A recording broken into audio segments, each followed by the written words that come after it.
little breakdown. All right. So we're live.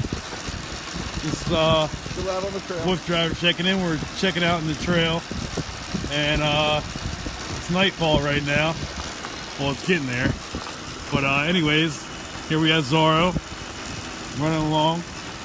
Let me end this one.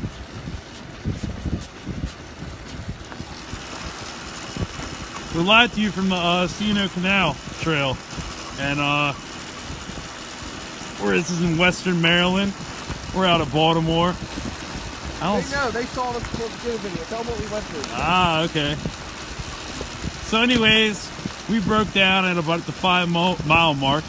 Hey Rona, we broke down about 5.5 miles in. And hey, what's up Curtis? And thankfully we had the rest of the team here. Chris and Jimmy came and saved us. And it was about a 35-minute breakdown, but we just a tad bit of a delay, but we're all up and good and running now. We're how many miles in we are? About 12. About 12 miles in. And as you can see, Zar's up and running, full power. There we have, we're moving now. How much we're going? 9 miles. 9 miles an hour we're going right now, ladies and gentlemen. We're at the 115 mile marker. Which one? 11 miles. 11 miles. Thanks, Kay. Yeah, this is we're moving. This is Chase up to my right front. Jag we have over here to my right. And Princess, pretty Princess is in the back. What's up, Princess? Moving back and forth. Oh, here comes the cool bridge you guys got. This is a cool experience right here. Check out this bridge we're about to go under. Woo! Yeah! Glad you guys are along for the ride. Why do you say that, Sandra? They're having fun. They love this. As soon as they see the truck and get ready to go, they're actually bred for this cold weather. They can be in negative 75-degree weather. And we have this electric bike to monitor their speed. And in case they need help, we can help them.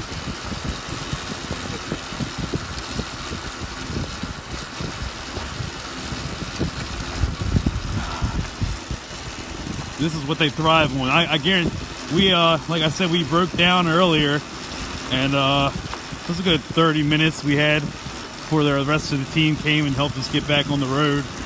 And the dogs were very impatient. They're being as patient as they could be, which is great.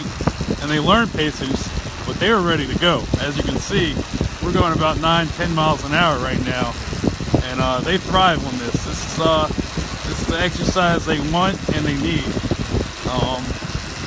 Huskies are very high energy dogs, so they need to get out and run. Thanks, Maria. Thanks for letting Sandra know, Deb. Yeah, I did. And this is Zorro is an 8-year-old Husky Malamute mix. He's about 75 pounds, and he's 8 years old now. This over here is Chase. He's a Husky, straight Husky, and he is 8 years old. And to my right is Jag. He's 8 years old also. Those two are about 45 to 50 pounds. And in the back, we have Princess. Pretty Princess.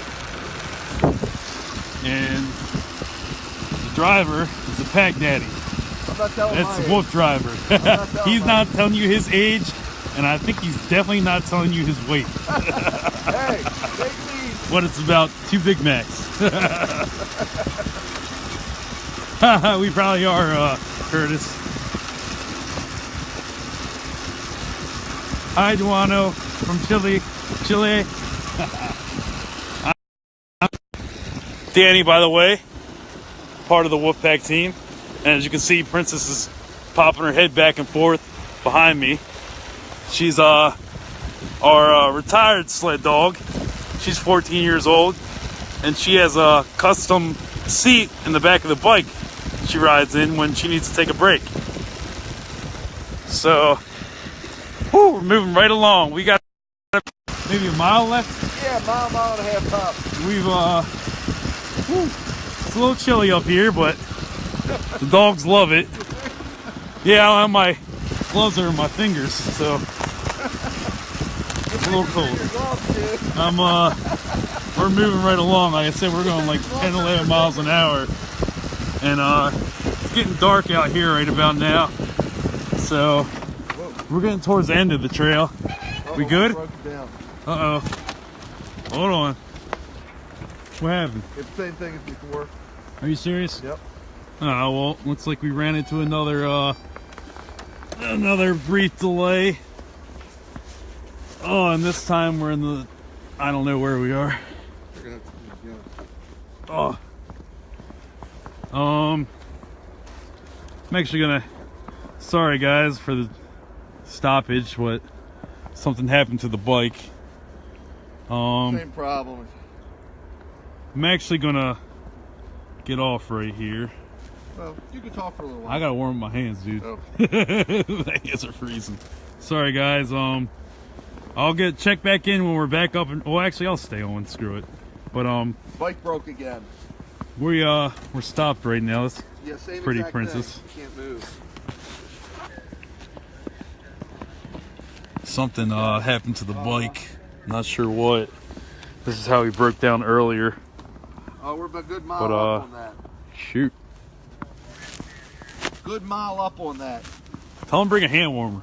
Yeah, after that road, a mile.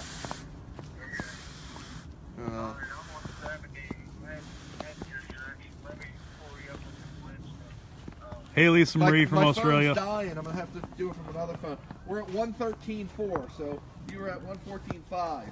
So yeah, I'm at 113.4. I was at 114.5 at that road, so I'm a mile past that road. We broke down for a second. Sorry, people. Yeah, his phone's dying too. Dan, glimpse Chimmicky. It's dead. Okay. Okay. My phone's dying. Give your. Okay, thanks. Bye. You still broadcast? Yeah. Yeah, I'm turning. Sorry, guys. A little technical difficulties. Here, all the geese. We're having a little Look at problem that with the bike. formation. Yeah, we got some geese flying over top of us. I'm actually gonna, unless you want to continue, I gotta warm my hands Let's up. go. Frozen. Okay, everybody, WooFDriver coming at you. Can't see much on the screen, so just a real quick dissertation explanation.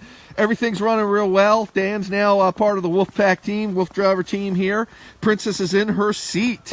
She enjoyed it. She got a good 2.5, 3 miles in today. Yesterday, we were off leash. We were free ranging, where she got, actually, we all did about 4.5 miles. Did real good. Bike's running really good, except for we just fixed the rear end, so I'll explain it to you in layman terms as much as I can.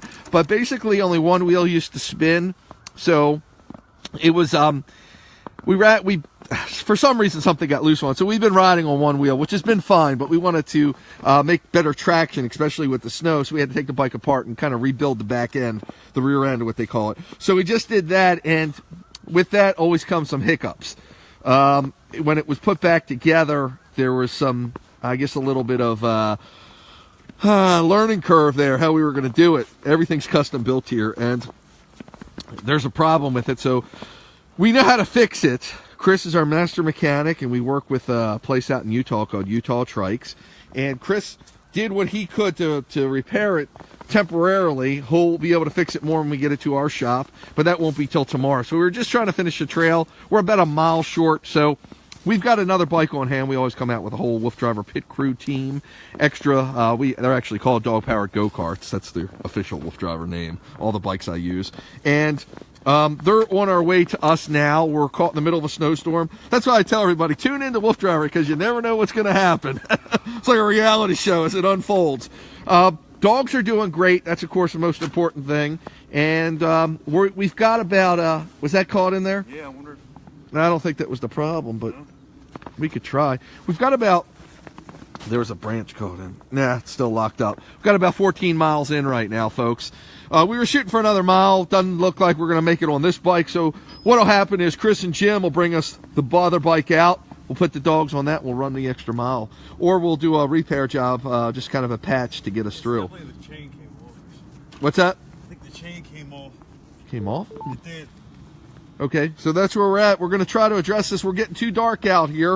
I feel like I'm in the tundra. I mean, it's truly incredible. Great experience. And you know what? It's all about teamwork. The dogs knowing that they're safe with us and us comforting them. Of course, they don't have a fear of this. But whenever we stop, building up patience is all part of this wolf driving experience. And what's the matter?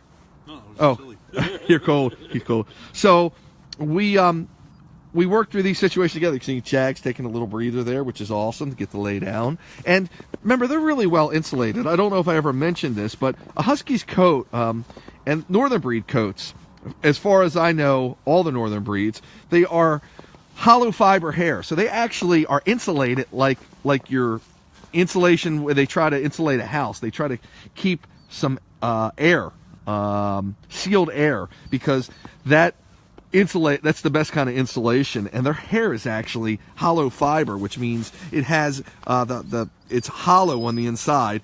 So the air's trapped, which provides for the best insulation, and it actually makes them almost hypoallergenic. Not quite, but it reduces dander and everything else. That's what's pretty interesting on the northern breed dogs. But they are so well insulated, they can lay inside of a snow pile, burrow themselves, and they actually there'd be no wetness around them. It wouldn't melt at all, the snow.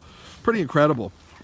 So we're out here together. The only thing that could show up are wild animals, coyotes. They're not going to bother us. Deer, of course, they're no threat to us. Bear are all hibernated now, and they wouldn't be a threat. They wouldn't want to mess with us anyway. That's about it. So it's real quiet. It's very serene, and it's almost a surreal feeling. Chase is starting to get a little antsy. He wants to go. We were moving, if I don't know if Dan had us filming at the time, but we were moving at a good clip, like 10 miles per hour, which is pretty good. Now, Princess isn't going to run 10 miles per hour. That's why she's sitting in her throne. So I'm just getting a text. Stay where you are. Be there as soon as you can get there. Cool. So they're just letting me know they're on their way here to us. So the chain just came right off. Did it? So, yeah. Can you put it back on? I can try. Okay. I can't see. So Dan's gonna we're gonna try to see if we can fix it ourselves. We've broken down on some of our worst breakups. What we'll do is, that's why the dogs are trained off leash, and you won't find barely any huskies that are trained off leash because it's kind of a no-no. But I was taught by one of the best dog trainers in the world, and he used to train what they call Schutzen, which is protection dog, German protection dog. All the military police dogs are trained like that. He helped me train these dogs and taught me his whole training system, which I've modified, and have the ability now to train huskies to be off leash. But it's a trust and reward system, and it's a very hard thing to do because they're such an independent breed. They're one of the closest breeds to the wolf. They're very prey driven, so they have a mind of their own, and you got to learn to work with that. But what I'm getting at is, I can actually take them off now, and they'll walk with us down the trail if need be, if we need to do that, off leash.